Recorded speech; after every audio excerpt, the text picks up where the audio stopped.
परम ब्रह्म परमात्मा भगवान श्री कृष्ण कन्हैया की जय एवं उनकी आह्लादनी शक्ति श्री वृषभान दुलारी राधा रानी की जय। ये मेरे हाथ में गुर्जर बेटी श्री राधा नाम की पुस्तक है।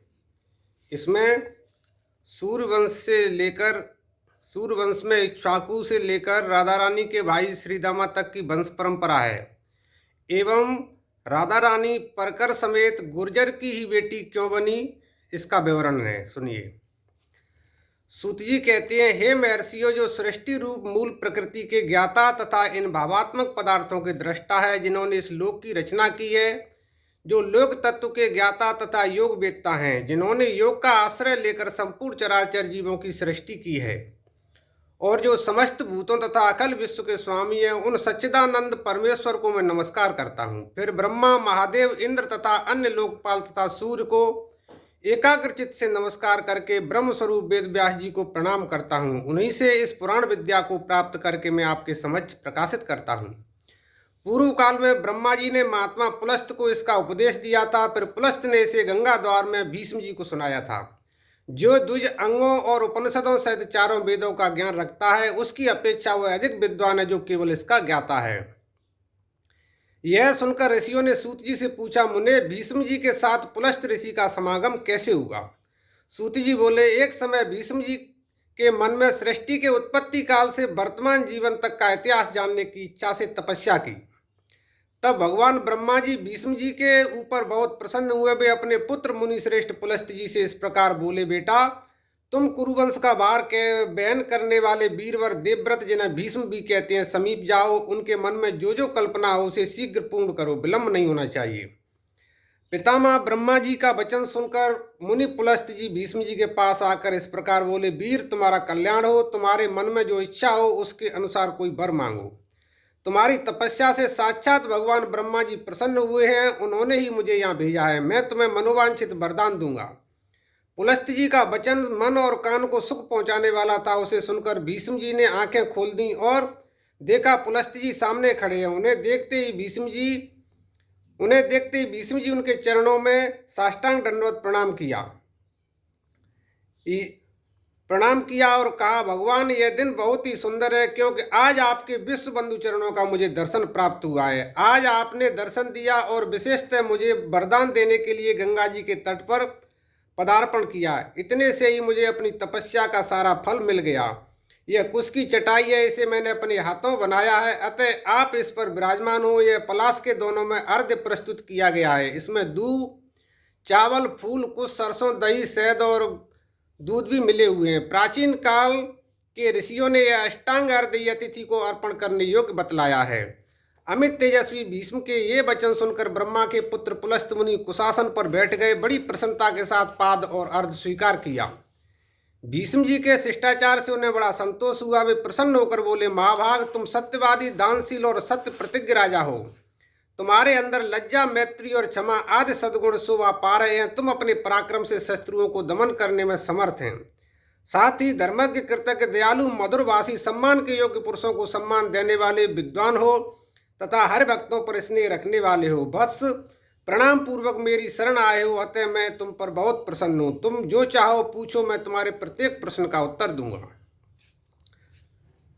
भीष्म जी ने कहा, भगवान, आप तत्व के ज्ञाता है। अब क्रम से सूर्यवंश और चंद्रवंश का पूरा पूरा एवं यथार्थ वर्णन कीजिए। पुलस्त जी ने कहा, राजन, पूर्व काल में कश्यप जी से अदिति के गर्भ से सूर्य विवस्वान नामक पुत्र हुए। सूर्य के 3 स्त्रियां थी, संज्ञा, राका और प्रभा।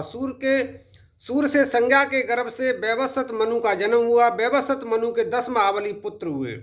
उन सबके नाम इस प्रकार हैं। Number 1 Ila, number 2 Ikshvaku, number 3 आरष्ट, नंबर 4 दृष्ट, नंबर 5 नारण्य, नंबर 6 करुष, नंबर 7 महाबली Sharyati, number 8 Prishadhra, number 9 Nabhaga, number 10 Kushanabha. राजा मनु अपने बड़े पुत्र इल को राज्य देकर स्वयं पुष्कर के तपोवन में तपस्या के लिए चले गए।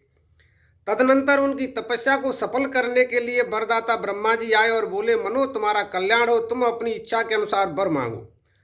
मनु ने कहा, स्वामिन, आपकी कृपा से पृथ्वी के संपूर्ण राजा धर्मपरायण, ऐश्वर्यशाली तथा मेरे अधीन हों। तथास्तु कहकर देवेश्वर ब्रह्मा जी वही अंतर्ध्यान हो गए। तदनंतर मनु अपनी राजधानी में आकर पूर्ववत रहने लगे। इसके बाद राजा इल अर्थ सिद्धि के लिए इस भूमंडल पर बिचंदे लगे वे संपूर्ण द्वीपों में घूम घूम कर वहां के राजाओं को अपने बस में करते थे। एक दिन प्रतापी राजा इल रथ में बैठकर भगवान शंकर के महान उपवन में चले गए, जो कल्प वृक्ष की लताओं से व्याप्त था एवं श्रवण नाम से प्रसिद्धि था। उसमें देवादिदेव भगवान शिव पार्वती जी के साथ क्रीड़ा करते हैं। पूर्व काल में महादेव जी ने उमा के साथ श्रवण के भीतर प्रतिज्ञा पूर्वक यह बात कही थी कि पुरुष नामधारी जो भी कोई जीव हमारे वन में आ जाएगा वह इस 10 योजन के वन में पैर रखते ही स्त्री रूप हो जाएगा। राजा इल इस प्रतिज्ञा को नहीं जानते थे, इसीलिए श्रवण के भीतर चले गए। प्रवेश करते ही सहसा स्त्री हो गए तथा घोड़ा भी घोड़ी हो गया। तब इसी स्त्री रूपा इल को चंद्रमा के पुत्र बुद्ध ने अपनी पत्नी बना लिया, जिससे चंद्रवंश का विस्तार हुआ। इल के बाद इक्ष्वाकु ही मनु के सबसे बड़े पुत्र थे, उन्हें ही राज्य प्राप्त हुआ। इक्ष्वाकु के 214 पुत्र हुए। 100 पुत्र मेरु के उत्तरी प्रदेश के राजा हुए और 114 पुत्र दक्षिणवर्ती देशों के राजा बताए गए हैं। इक्ष्वाकु का पुत्र विकुक्षी हुआ। विकुक्षी का पराजय उर्फ इंद्रवाह उर्फ कुकस, परंजय का अनैना, अनैना का पृथु, पृथु का विश्वरंदी, विश्वरंदी का चंद्र, चंद्र का यवनाश, यवनाश का शाश्वत, शाश्वत का बृहदस, बृहदस का कुवलयास, कुवलयास का धुंधमार, धुंधमार का दृणास, दृणास का हरस्व, हरस्व का निकुंभ, निकुंभ का वर्णास, वर्णास का कृष्णास, कृष्णास का सैनजित, सैनजित का युवनाश, युवनाश का मानधाता, मानधाता का पुरुकुत्स, पुरुकुत्स का त्रिदस्यु, त्रिदस्यु का अनरंड, अनरंड का हरस्व, हरस्व का अरुण, अरुण का निबंधन, निबंधन का सत्यव्रत, त्रिशंकु, त्रिशंकु का हरिश्चंद, हरिश्चंद का रोहित, रोहित का हरित, हरित का चंप, चंप का सुदेश, सुदेश का विजय, विजय का भरुक, भरुक का ब्रक, ब्रक का बाहुक, बाहुक का सगर, सगर का असमंजस, असमंजस का अंशमान, अंशमान का दिलीप, दिलीप का भगीरथ, भगीरथ का श्रुतु, श्रुतु का नाव, नाव का सिंधुदीप, सिंधुदीप का आयुतायु, आयुतायु का ऋतुपर्ण, ऋतुपर्ण का सर्वकाय, सर्वकाय का सुदास, कल्यासपाद, सुदास का अस्मक, अस्मक का नारिक कवच, मूलक, मूलक का दशरथ, दशरथ का इडविड, इडविड का विश्वसय, विश्वसय का खटवांग, खटवांग का दिलीप, दिलीप के बाद दिलीप का बड़ा पुत्र रघु परंपरा अनुसार पितृ सिंहासन पर चक्रवर्ती सम्राट पद पर अभिषिक्त हुआ और दूसरा पुत्र जो धर्म नाम का था वह धरती पर प्रथम चक्रवर्ती गुर्जर गोपराज बना। हे भीष्म जी, इन्हीं धर्म के वंशजों के यहाँ भगवान के द्वारा दिए गए वरदान के फलस्वरूप इस समय ब्रज प्रदेश में पूर्ण ब्रह्म परमात्मा की परम आह्लादनी शक्ति, जिनका नाम श्री राधा है, अपने निज परकर समेत अवतार ले चुकी हैं। हे राजन, रघु के बाद रघु का पुत्र प्रतुश्रवा हुआ, प्रतुश्रवा का अज, अज का दशरथ। ये दशरथ महाराज के 3 रानियां थीं, कौशल्या, कैकेयी और सुमित्रा। बड़ी रानी कौशल्या के गर्भ से साक्षात भगवान ने मनुष्य रूप धारण कर अवतार लिया था, जिनका नाम श्री राम हुआ। उन्होंने राक्षसों का नाश कर पुनः पृथ्वी पर धर्म की स्थापना की थी। वह सब इतिहास का तो आपको पता ही होगा। तब भीष्म जी बोले, हे ऋषिवर, अभी आपने सुनाया कि महाराज दिलीप के दूसरे पुत्र का नाम धर्म था।